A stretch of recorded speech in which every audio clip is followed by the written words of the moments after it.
On m'a dit clairement, là où tu vas, il faudra jamais dire que ta mère est vivante, sinon on va lui faire du mal, et à toi également.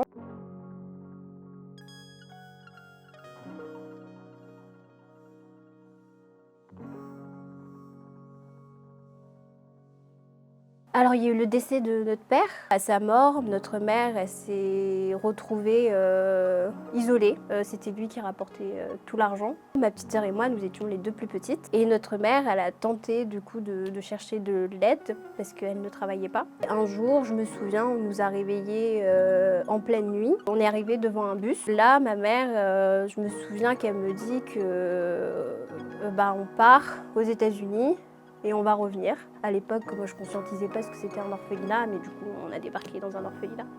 J'avais les habits que ma mère biologique m'avait mis sur moi et ça me tenait quand même à cœur. Et la première chose qu'ils ont faite, c'est me les retirer. J'ai demandé du coup à ce que je les récupère parce que c'est quand même les vêtements de ma mère. Et là, je me souviens, on m'a dit tu la reverras pas. Je savais pas où j'étais, je m'étais jamais déplacée vraiment de décès. La capitale, c'est quelque chose que je ne connais pas. Et tous les jours, c'était un peu monotone. On mangeait tout le temps des spaghettis avec de l'eau. Il y avait des dortoirs, filles, garçons. Ma petite sœur, vu qu'elle était plus petite, elle était avec plus du côté des bébés.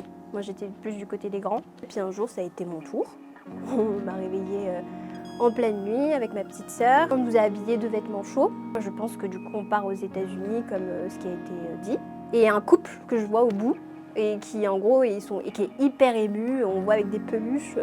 Je savais pas qu'ils allaient devenir mes parents. On m'a dit clairement, là où tu vas, il faudra jamais dire que ta mère est vivante, sinon on va lui faire du mal, et à toi également. Je me souviens être partie avec une peur bleue que je devais me taire sur ce sujet-là. Quand j'ai rencontré ce couple, je parlais pas la langue. Ma sœur et moi, on parlait amharique, qui est la langue éthiopienne. On nous a mis directement à l'école et on a appris le français en à peine 3 mois. Et suite à ça, j'ai commencé à communiquer français avec mes parents du coup adoptifs. J'entendais dans la famille qui se disait qu'on était orpheline et moi je savais que notre mère était vivante. Un jour, je sais plus, c'était à l'âge de mes 9 ans, je me suis disputée avec ma mère adoptive et elle m'avait dit ça suffit, je suis ta mère, tu dois me respecter, quelque chose comme ça. Et moi je lui ai dit bah non, t'es pas ma mère est vivante. Et je pense qu'avec le recul, ça a dû être un choc pour eux d'entendre un enfant de 9 ans dire ça. Et elle a appelé en cachette le directeur de l'association. Et elle lui a du coup apparemment dit qu'est-ce qui se passe avec Julie parce qu'elle dit que sa mère est vivante. Et apparemment de ce qui lui a été raconté, c'est oh vous savez les enfants, Julie est perturbée, c'est normal, elle confond des tantes, des oncles là-bas, faut pas prêter attention. Donc à partir de là, moi les séances de psy, je passais mon temps à pleurer, elle me posait pas vraiment de questions sur ma mère biologique, cette dame. J'étais devenue très agressive, je faisais beaucoup de crises. Je voulais m'en aller, cette famille n'était pas à moi, j'avais l'impression qu'on m'avait imposé quelque chose auquel je n'ai pas consenti. Jusqu'à l'âge de l'adolescence, alors là, la crise identitaire, déjà qu'elle est compliquée, mais alors chez les personnes adoptées, c'est quelque chose. Je ne savais plus qui j'étais. Clairement, je n'avais plus de boussole. J'ai plus voulu être sur Terre parce que personne ne me comprenait. Et du coup, je m'étais dit, pars. J'ai fait la connerie d'avaler du coup 37 cachets. On m'a fait un lavage d'estomac et après j'ai été mise en psychiatrie. Ça a été dur parce que c'était pas fait pour moi. Et personne ne comprenait que c'est ce qui m'était arrivé qui m'avait déréglée. Et du coup en psychiatrie, j'avais face à moi des gens qui étaient vraiment malades. Pour les personnes adoptées, on ne nous comprend pas. Il y a vraiment les psychologues, les psychiatres ne sont pas adaptés à ces sujets-là. Quand j'ai dit que ma mère était vivante à mes parents adoptifs, par la suite, ils ont tellement insisté auprès de l'association que l'association a fini par dire que ma mère était en effet vivante.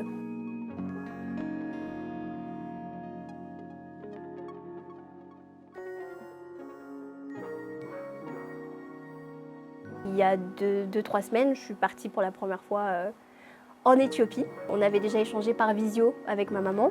Et du coup, j'ai appris un peu à faire connaissance avec elle, en dehors des informations erronées que j'avais sur elle. Pendant les derniers jours, je m'étais dit, ta vie a changé.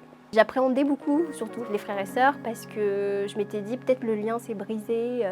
Et en fait, à l'aéroport, quand j'ai vu ma grande sœur, ça a été instantané. Tout de suite, elle m'a pris dans ses bras, moi pareil. J'ai vraiment senti une chaleur dans mon corps et un truc qui a fait vous. Après, j'ai découvert des neveux, des nièces qui sont incroyables, qui sont trop beaux, trop mignons. Il y en a qui ressemblaient un peu à ma petite sœur ou moi quand on était petits, du coup, c'était vraiment la même portée. Et le lendemain, il est question de prendre l'avion pour aller à la rencontre de ma mère biologique à Dessé. Quand je suis arrivée à Dessé, là, je m'étais dit, c'est familier. Les paysages, les animaux, les ânes qui traversent un peu partout, les biquettes sur les routes. Même quand je mangeais des trucs ou les odeurs ou visuellement, c'était comme si il y avait quelque chose qui était ancré dans ma mémoire qui commençait à refaire surface. Quand j'ai ouvert du coup la porte, il y avait son jardin et là t'as ma mère qui était en mode je crois qu'elle était joyeuse et c'était dingue, vraiment, ce moment-là, c'était... Et j'étais là, tétanisée, mais à la regarder. Quand je suis arrivée en France, je parlais que amharique et personne ne me comprenait. Et là, je reprends l'avion, je reviens dans l'autre sens et c'est le contraire. Je parle français, mais du coup, je parle plus amharique. Les seules choses que je savais dire, c'était les chansons à la bête quand j'étais petite, quand on allait à l'école. Quand on hissait le drapeau, en fait, on chantait Bandira, China, Longuade, Bicha, Kei. Mais c'est les seuls trucs que je me souviens et ça, c'est un truc vraiment patriotique où on dit notre drapeau est de couleur...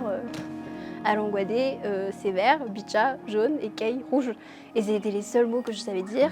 Ce qui est nul vraiment, c'est qu'on ne peut pas communiquer directement avec nos familles alors qu'on a tellement de choses à se raconter, tellement de choses à se dire. Je l'appréhendais, je le savais, mais là où ça a été quand même marquant, c'est quand je me suis retrouvée devant ma mère qui m'a pris dans ses bras, etc. Et quand elle m'a relâchée et qu'elle m'a parlé amharique, je ne comprenais pas. J'ai vu dans son regard comme une forme de déception, de se dire je ne vais pas pouvoir communiquer avec ma fille. Et je me suis dit souris-lui, au moins émotionnellement tu vas lui faire comprendre, ça va. Donc je vais essayer de réapprendre la langue. Et c'est vraiment une motivation parce que j'ai envie de communiquer en direct avec ma mère, quoi. Quand j'ai atterri à Paris, c'était vertigineux. C'est quelque chose que j'ai attendu pendant des années, et là je me dis tu l'as obtenu et maintenant qu'est-ce qui se passe ? J'étais trop contente, mais en même temps je me disais aussi souvent comment tu vas combiner maintenant avec ces deux vies. Je suis allée directement en Normandie chez mes parents adoptifs parce qu'on ne peut pas les exclure. Ce qui m'a rassurée, c'est que mes parents adoptifs ont accepté de laisser la place à cette famille. Du coup, j'avais pas ce conflit de loyauté.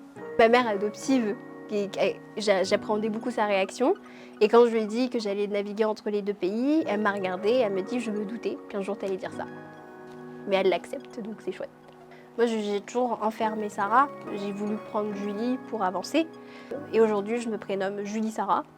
Et c'est mes deux identités et c'est un équilibre que j'ai qui me convient. Et vraiment, la notion d'être en paix, même dans ma famille, après ils m'écrivent toujours, tous ils me disent la famille est en paix.